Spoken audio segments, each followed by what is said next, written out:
J'aimerais vous parler de l'évaluation de la participation d'un étudiant en classe. En fait, dans le contexte d'utilisation de cas en classe pour animer des discussions puis animer l'apprentissage en gestion, mais aussi dans d'autres domaines, il y a toujours cette difficulté-là. Comment on devrait évaluer la participation d'un étudiant aux discussions en classe? D'abord, il faut peut-être définir ce qu'on entend par participation. Oui, on peut parler de participation étroite, vraiment dans quelle mesure la personne parle en classe, mais il faut peut-être élargir un peu le concept.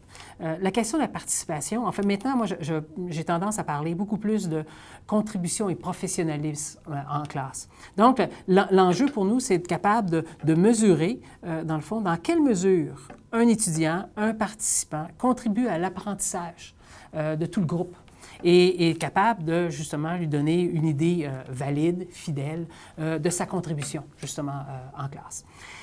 La contribution et le professionnalisme, en fait, il y a trois dimensions qui sont importantes. Une première dimension, est-ce que le participant est présent en classe?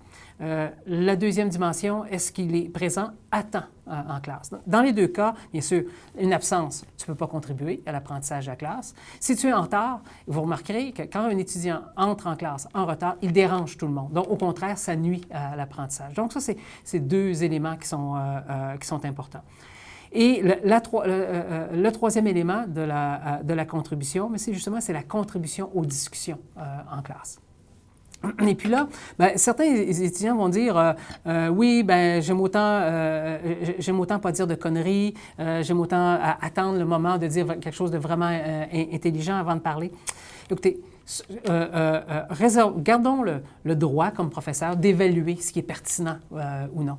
Et je pense que ce qui est important, c'est de ne pas, dans le fond, décourager les étudiants, d'attendre seulement le point excellent, qui va révolutionner la discussion pour participer, parce que souvent l'apprentissage, c'est pas comme ça. Par le fait d'intervenir en classe, on va au contraire stimuler les discussions et stimuler les contributions des autres étudiants. Alors ça, c'est important. Il faut le faire d'une manière qui va encourager tout le monde à contribuer à l'apprentissage de toute la classe. Écoutez, pour moi, lorsque je viens pour évaluer la contribution en classe, pour moi, quelqu'un qui n'est pas présent en classe, c'est un 0. Quelqu'un qui est en retard en classe aussi voit sa note diminuer. Mais quelqu'un qui est en classe seulement, qui est seulement présent en classe, qui arrive à temps, et qui est présent, cette personne-là ne peut pas être garantie plus que la note minimale de passage. Alors, si chez vous, c'est un C ou un C- ou un D, pour moi, c'est la base de la note de contribution. Et c'est seulement si la personne contribue de manière significative, ensuite, aux discussions de la classe, qu'elle peut penser obtenir un B ou même un A en termes de participation. Et ça, je n'hésite pas à en donner un A parce que mais comme des C, d'ailleurs. En fait, l'important de la note de participation, il faut que cette note soit, dans le fond, soit un bon reflet, un reflet fidèle de la contribution de l'étudiant, de son assiduité, de sa présence en classe. Par ailleurs, il faut aussi penser est-ce que la contribution représente un pourcentage suffisamment important de la note globale du cours pour que ce soit un incitatif véritable. Bien sûr, on va dire, on va donner un 10 en participation. Mais en donnant seulement 10 en participation, on s'assure, d'une certaine manière, que la participation ne soit pas pertinent pour la note globale de l'étudiant.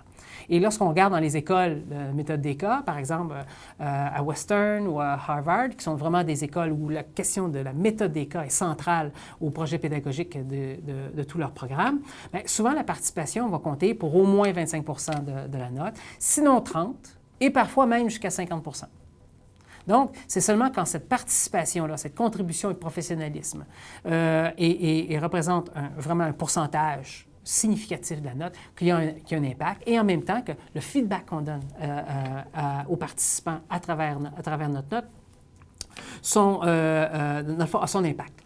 Un autre aspect aussi qui est important, c'est toute la relation entre fréquence et qualité de l'intervention. Puis ça, c'est un dilemme classique. Est-ce qu'on devrait évaluer la fréquence d'intervention ou la qualité des interventions? Pour y arriver, j'utilise une petite matrice 2 par 2. Professeur de stratégie, on aime beaucoup les matrices 2 par 2. Donc, je vais dessiner une matrice 2 par 2. Alors, cette matrice 2 par 2, bon, faisons une matrice 2 par 2, il y a deux dimensions. La première dimension, c'est la fréquence. Et la fréquence d'intervention, bien, ça peut être à la fois faible, tantôt élevé, la fréquence. Donc, quelqu'un qui parle beaucoup par rapport à quelqu'un qui parle peu.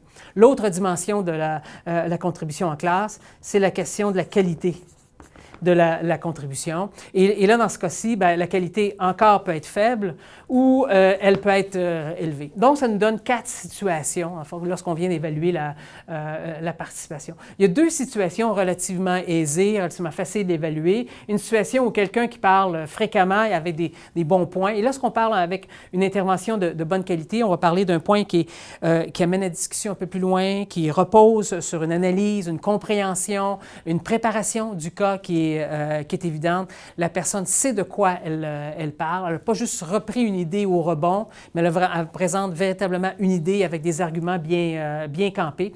Donc ça, dans ce contexte-là, c'est simple parce qu'on va pencher du côté du A en termes de participation. Ici, HEC, par exemple, un A, bien, c'est aux environs de 4 sur 4,33. Bon, A- c'est 3,66, A+, c'est 4,33, mais c'est le type de note auquel on peut penser. Dans le cas de quelqu'un qui parle peu parle peu avec des interventions de piètre qualité, bien là, c'est une autre situation aussi relativement facile. Et là, on va pencher au niveau du C. Nous, par exemple, au MBA, C, c'est la note minimale de passage. Donc, ça, c'est vraiment le minimum que tu peux avoir. Alors ça, c'est les 2 cas faciles. Les 2 cas plus difficiles à évaluer, bien, c'est ceux, bon, est-ce qu'on a une fréquence faible, mais avec des interventions de qualité, par rapport à des interventions de piètre qualité, mais une fréquence élevée. Ici, c'est le cas de quelqu'un qui parle beaucoup, mais finalement pour rien dire. Quel type de feedback on peut donner à cette personne-là? Habituellement, le feedback sera peut-être moins positif que dans le cas d'une fréquence peu élevée, mais avec des éléments d'intervention de très, très bonne qualité. On veut valoriser les interventions de qualité en général par rapport à ceux-là. Donc, on va sans doute pencher plus du côté du B+, puis ici, plus entre le C et le B, par exemple. Ça serait une bonne façon de le voir. Toutefois, il faut faire attention aussi, il faut prendre en compte dans quelle portion du semestre on est au niveau du cours. En début de cours, par exemple, lorsqu'on veut créer justement une atmosphère, une chimie, une atmosphère de collégialité, de discussion dans le cours, bien, on peut être un peu plus indulgent avec ce type de contribution-là, mais vraiment donner un feedback en matière de... Assure-toi que tes interventions sont bien campées, bien analysées, que tu as bien préparé le cas pour arriver avec des points de vue qui sont solides et qui font, dans le fond, évoluer de manière positive l'apprentissage et la discussion en classe. Donc, il faut faire attention de ce côté-là. En termes de fréquence, ici, bien sûr, c'est encourager les gens à intervenir plus fréquemment. Écoute, tu fais de super belles interventions, peut-être que tu faisais plus souvent, toute la classe pourrait en bénéficier. Donc ça, c'est aussi un autre point. L'autre, dans le fond, l'autre difficulté, en fait, où est-ce qu'il faut faire quand même attention avec ce type d'approche, c'est que les 2 dimensions ici de qualité et de fréquence ne sont pas parfaitement orthogonales. Et ce que je veux dire par là, ben, c'est un petit peu comme le joueur de soccer devant le but. Plus souvent tu lances au but, tu frappes la balle vers le but, plus de chances que tu as de marquer un but.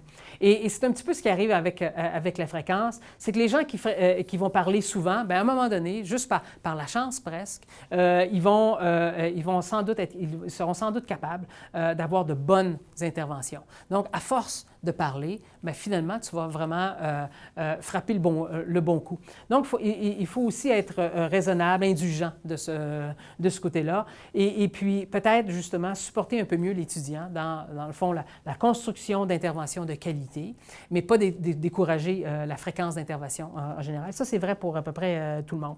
Une des façons de donner du feedback à partir de cette approche-là pour un étudiant, moi, ce que j'utilise, c'est un fichier Excel. À la fin de chaque classe, j'ai un fichier Excel avec tantôt les photos, mais toujours les noms de chaque participant. Et ce que je fais après chaque classe, c'est que tout de suite, je quitte la classe, j'entre dans mon bureau, j'ouvre le fichier Excel et je note chacun des participants pour sa contribution à la classe. La personne était à temps, elle était présente et elle a contribué aux discussions.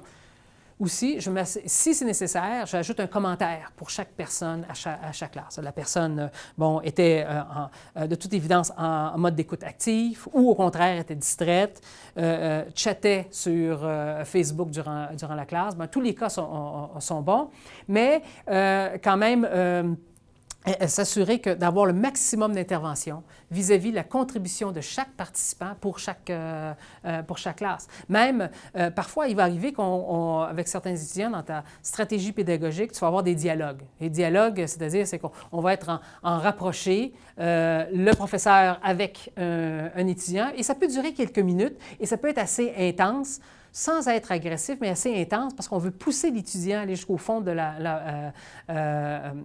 sa pensée. Et lorsque ça arrive avec un étudiant, je m'assure d'écrire un commentaire sur ce dialogue que j'ai pu avoir avec la personne en question en classe. Donc, donner une note, et les notes que je donne, moi, je les note directement, sont notées directement sur notre échelle de notes. Donc, une bonne participation, ça sera un A, donc l'équivalent de 4 sur 4,33, et je ferai ça pour chacune des classes. L'avantage de tout ça, c'est que ça nous permet de faire le suivi de la performance d'un participant.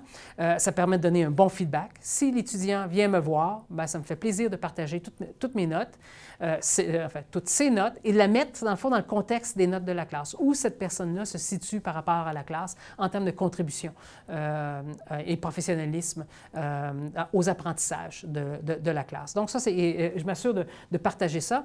Et lorsque tu as vraiment des notes ou en fond un feedback pour chacune des classes, mais tu as quelque chose qui est, dans le fond, qui est beaucoup plus valide, en fait, qui n'est pas lié à un incident récent, qui n'est pas lié à un effet, qui n'est pas nécessairement lié à un effet d'halo, mais vraiment un suivi bien documenté de toute la note.